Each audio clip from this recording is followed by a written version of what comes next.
હું જ્યારે મારી દીદીની સાસરીમાં તેના ઘરે ગઈ તો મારી દીદીના સાસરીવાળા લોકોએ મારી સાથે જે કર્યું તે જાણીને તમારા હોશ ઉડી જશે. હેલો દોસ્તો, મારું નામ શિવાની છે અને હું સુરતમાં રહું છું અને મારી સગાઈ હજી થઈ ન હતી. મારા લગ્ન હજી બાકી હતા, તેથી હું મારા માતા પિતા સાથે જ રહું છું. કોલેજના છેલ્લા વર્ષમાં હતી અને અચાનક મારી મોટી બહેન અને મારા જીજાજીનો ફોન આવ્યો. મારી બહેનનું નામ શિવાની હતું અને શિવાનીનો ફોન આવ્યો અને અંજલિનો ફોન આવ્યો એટલે હું ફટાફટ મારું પેકિંગ કરવા લાગી અને પછી તરત હું મારું પેકિંગ કરવા લાગી. બાજુના શહેરમાં મારી બહેનના ઘરે પહોંચી ગઈ, કારણ કે મારી બહેનની તબિયત અચાનક ખરાબ થઈ ગઈ હતી. એટલે હું તેમની, કારણ કે તે સમયે એમના ઘરે કોઈ ન હતું. મારી બહેનના સાસુ ગામડે ગયા હતા. મારા જીજુ, મારી બહેનને સસરા, એમના સેવા કરનાર કોઈ ન હતું. એટલે હું ત્યાં રોકાઈ.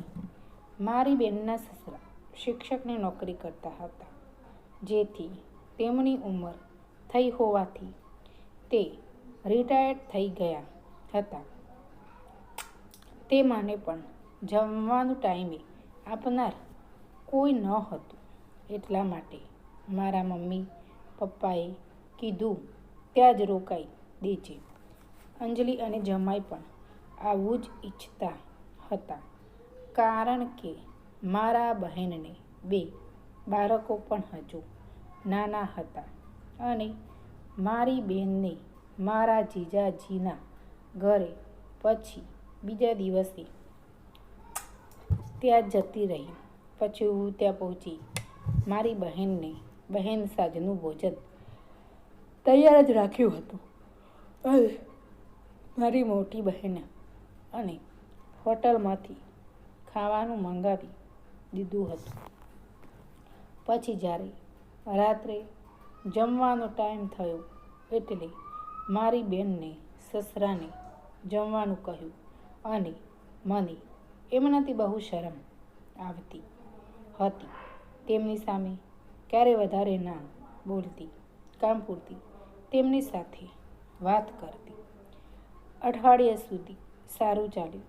પછી જ્યારે હું એક દિવસ જ્યારે રાત્રે સૂતી હતી, મારી આંખ ઉઘડી તો અવાજ આવતો હતો.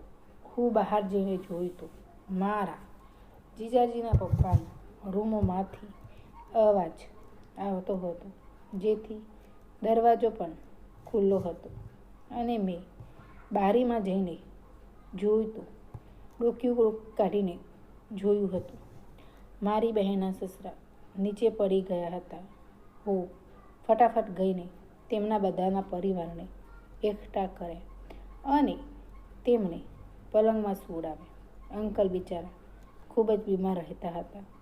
તેમને લકવાની અસર હતી. હું વિચારતી હતી કે મારી આંખોમાં આંસુ છલકાતા હતા. હું મન લગાવીને અંકલની સેવા કરતી. અંકલ અને હું રોજ તેમના પગ દબાવી આપતા અને એક દિવસે મને ઊંઘ આવતી હતી અને હું ત્યાં સૂઈ ગઈ.